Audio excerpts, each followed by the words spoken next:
Welcome back to my channel doctor Kaynat Jatoi. I hope you all are well and doing great. So guys, आज का जो basically हमारा lecture है वो हम लोग बॉडी जो हमारे पास मूवमेंट्स हैं उनको जो है वो डिस्कस करेंगे। जो कॉमन बॉडी मूवमेंट्स हैं उनकी आज हम टर्मिनोलॉजीज को जो है आज के लेक्चर में डिस्कस करेंगे।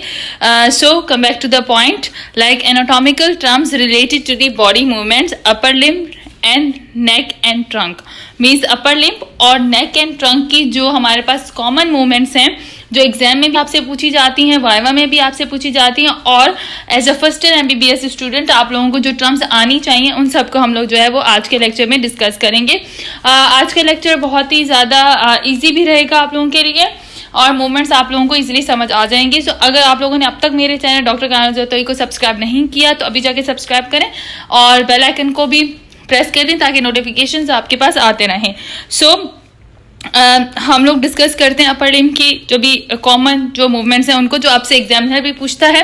Like flexion, when two surfaces are brought close to each other, example in elbow joint when front of arm and forearm move close to each other. So guys, flexion की जब बात होती है, जब भी आपसे flexion of arm की discussion, flexion of elbow joint की डिस्कशन हो, सो उसका क्या मतलब होता है कि मतलब कि आप जो अपने हाथ को, अपने एल्बो को, ठीक है, जब क्लोज करते हैं अपने आर्म और फोर आर्म को एट द एल्बो जॉइंट, तो उसे हम लोग फ्लेक्शन कहते हैं। और आपसे अगर कहें कि रिडक्शन ऑफ एंगल किस मूवमेंट में होता है, फ्लेक्शन में होता है या एक्सटेंशन में, तो देन आप लोग कहेंगे कि फ्लेक्शन में होता है, क्योंकि यहाँ पे एंगल जो है वो हमारे पास डिक्रीज हो रहा है। सो बेसिकली जब भी फ्लेक्शन की बात होती है, आपसे एग्जामिनर पूछे तो आप लोग सिंपली ये कह सकते हैं कि जब दो सरफेसेस एक दूसरे के करीब आती हैं और उनका एंगल जो है वो रिड्यूस होता है, उसे हम लोग फ्लेक्शन कहते हैं। और इसकी एग्जांपल एल्बो जॉइंट पे, जो हमारे पास एल्बो जॉइंट पे जब फ्रंट ऑफ आर्म और फोर आर्म को एक दूसरे के करीब करेंगे तो उसे हम लोग जो है वो फ्लेक्शन कहेंगे। जैसे यहाँ पे हमें नजर आ रहा है, यहाँ इस डायग्राम में फ्लेक्शन की एल्बो फ्लेक्शन भी की, एल्बो एक्सटेंशन भी। तो हमारे पास जो आर्म को सीधा कर रहे हैं उसे हम लोग फ्लेक्शन कहेंगे, तो एल्बो फ्लेक्शन।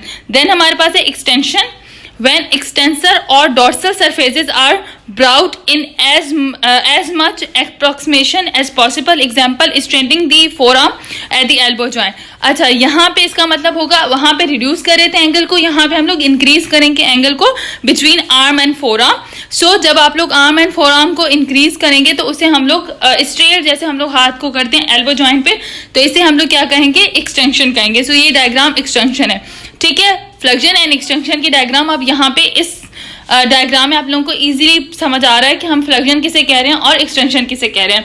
सो बेसिकली जब दो सरफेसेस के दरमियान एंगल जो है उसे रिड्यूस किया जाएगा उसे हम लोग क्या कहेंगे, फ्लेक्शन। एंड जब वो इंक्रीज होगा एंगल तो उसे हम लोग एक्सटेंशन कहेंगे।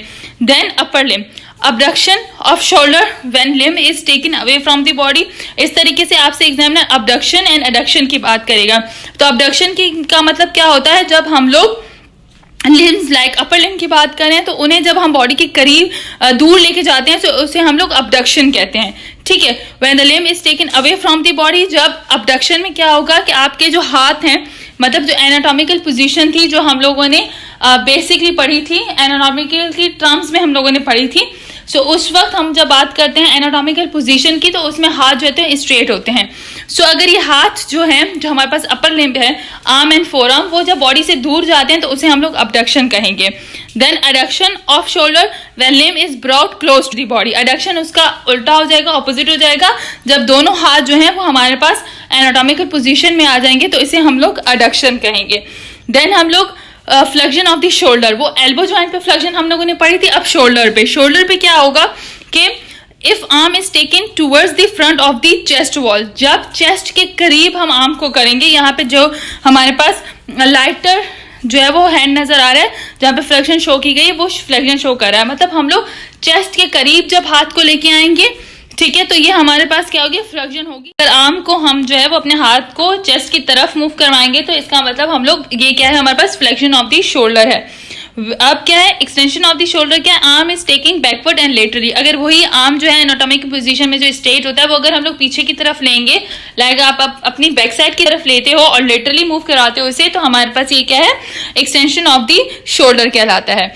देन सर्कमडक्शन क्या है, it is the movements of the distal end of the part of body in a circle, a combination of extension, abduction, flexion and adduction in a sequence is called circumduction and bowling. तो guys circumduction का क्या मतलब होता है? बस simple, जब भी कोई आपसे पूछे circumduction तो आप ये कहेंगे कि इसमें सारी मूवमेंट्स आ जाती है, लाइक abduction भी, adduction भी, रिस्ट की abduction, रिस्ट की adduction, रिस्ट की extension एंड रिस्ट की हमारी जो रिस्ट होती है उसकी फ्लेक्शन. तो मीन्स जब आप बॉल करवाते हो तो उस वक्त जो मूवमेंट हो रही होती है, क्योंकि बॉल आप किस तरीके से करवा रहे होते हो कि वो पूरा आपकी जो है मूव कर रहा होता है, आपकी रिस्ट पूरी मूव कर रही होती है, आपका हैंड पूरा मूव कर रहा होता है. तो उस हैंड का जो डिस्टल पार्ट हमारे पास रिस्ट है, तो रिस्ट आपकी जो है मूव करेगी पूरे एंगल्स में, पूरी डायरेक्शंस में, लाइक एक्सटेंशन भी करेगी, फ्लेक्शन भी करेगी, अबडक्शन एंड एडक्शन भी करेगी.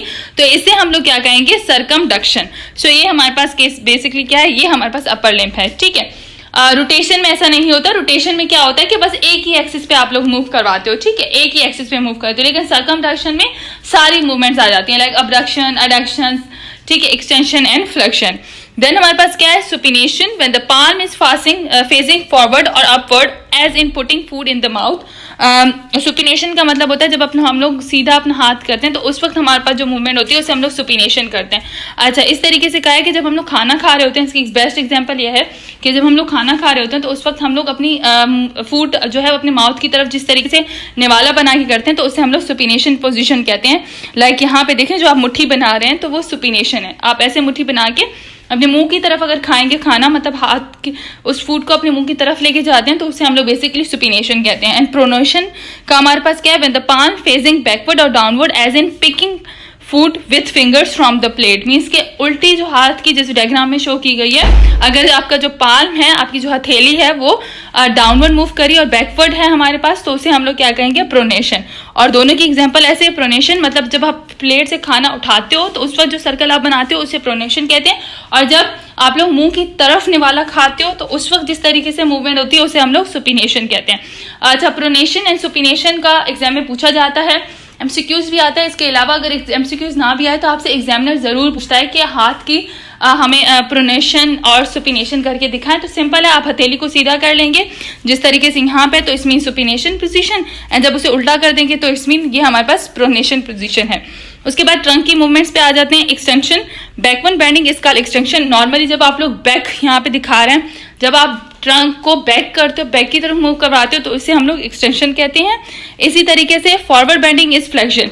फॉरवर्ड आप चेस्ट की तरफ से बॉडी को मूव करवाते हो तो इसे हम लोग क्या कहेंगे? ट्रंक्स की फ्लेक्शन. ठीक है. इतने ट्रंक के बारे में नहीं पूछा जाता. मेनली जो है सुपिनेशन, प्रोनेशन, एनाटॉमिकल पोजीशन, इन चीजों के फ्लेक्शन, एक्सटेंशन, इन चीजों के बारे में पूछा जाता है. देन उसके बाद है लेटरल फ्लेक्शन.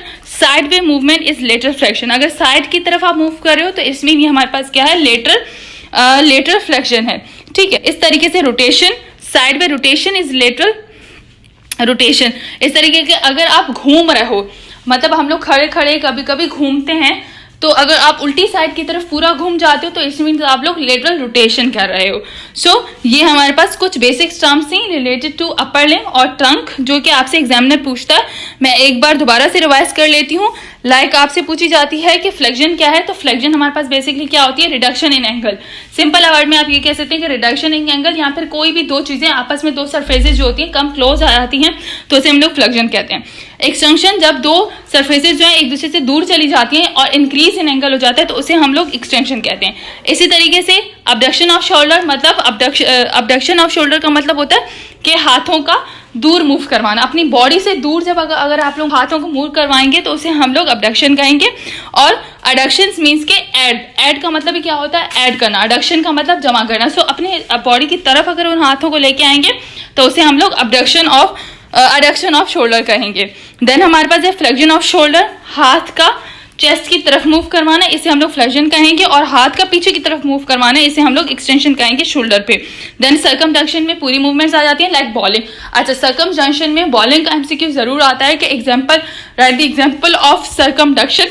तो उस वक्त आप लोग बॉलिंग की एग्जाम्पल लिखिएगा. एमसीक्यूज भी आता है. वैसे भी एग्जामिनर पूछता है कि कोई मुझे बताओ कैसी कौन सी मूवमेंट है जिसके अंदर पूरी चारों मूवमेंट्स आ रही हैं, abduction, adduction, extension and flexion. तो देन आप लोग उस वक्त बॉलिंग का जो है वो डिस्कस करते हैं. सुपिनेशन, हाथ को सीधा करना, प्रोनेशन हाथ का उल्टा होना, ठीक है। उसके बाद मुट्ठी वाली भी एग्जांपल आ सकती है कि फूड को पिक करने वाला जो होता है, प्लेट से पिक करना, उसे हम लोग क्या कहेंगे, प्रोनेशन। और अगर फूड का फूड का हमें माउथ की तरफ लेके जाना, उसे हम लोग क्या कहेंगे, सुपिनेशन। तो ये एग्जांपल आती है। एक्सटेंशन ऑफ ट्रंक और लेटरल फ्लेक्शन पे इतनी एग्जांपल्स नहीं आती, और ना ही लेटरल रोटेशंस पे। सो ये हमारे पास बेसिक टर्मिनोलॉजीज थी जो हमने मूवमेंट से रिलेटेड जो है यहाँ पे डिस्कस की आप लोगों के साथ। आई होप आप लोगों को मूवमेंट्स का ये लेक्चर जो है वो इजीली समझ आ गया होगा। इसके अलावा भी मैं मूवमेंट्स पे कुछ और लेक्चर ऐड करूंगी। गाइस, अगर मेरे चैनल को अभी तक सब्सक्राइब नहीं किया, शेयर नहीं किया, तो अभी जाके शेयर भी करें, सब्सक्राइब भी करें। और आपकी जो भी क्वेरीज हैं मुझे आप कमेंट्स बॉक्स में बता सकते हैं, मैं उन क्वेरीज के आप लोगों को जवाब दूंगी। और आई होप आप लोगों को ये सारे लेक्चर जो है वो इजीली समझ आ रहे हैं। So till that, Hafiz guys.